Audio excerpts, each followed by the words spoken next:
Hey everybody, so welcome Monsters Who Murder patrons.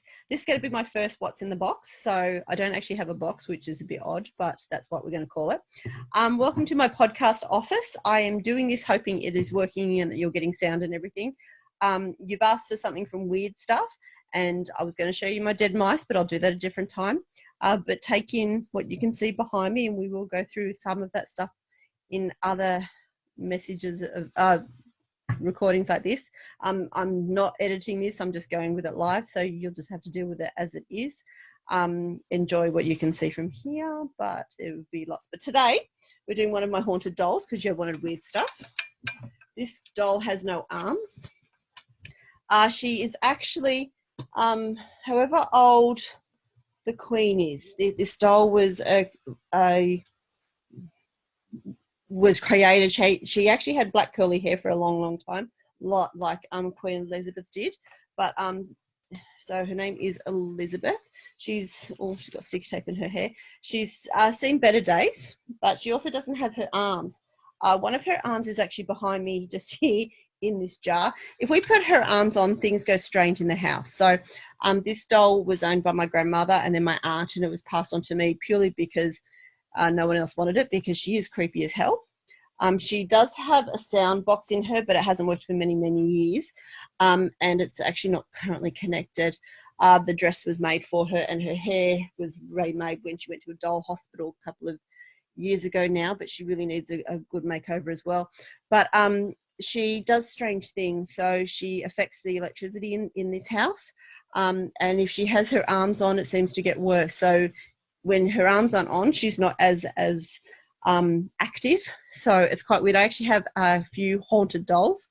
When I've done the museum in several places around the country, in New South Wales, people won't walk into the room that the haunted dolls are in because they say there's an energy in there. I'm a believer, non-believer. I just know that her companion, which I will show you in another video, did actually turn over. I put her down on the bed in one of the exhibition rooms, and when I turned around, she had actually gone from face up to face down. So the other doll's a bit more scarier than this one. But yeah, so she's one of my dolls that I have. This has been, as I said, she's been in the family for about 70-80 years. She has little shoes on. So she does have her shoes on. She does have her legs on. She has a little apron somewhere as well. I don't even know what this is, but there's a cord attached to her. She has a little apron as well, but that's actually fallen off. She had a little hat. But she actually sits on my shelf just up here. She sits, I've got to point with the right hand. She sort of sits in here. I usually have a mask on her as well, just to sort of keep her a bit non-active.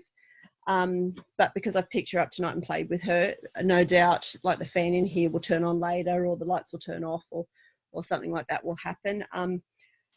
And yeah, she's part of the museum. She's part of my podcast room.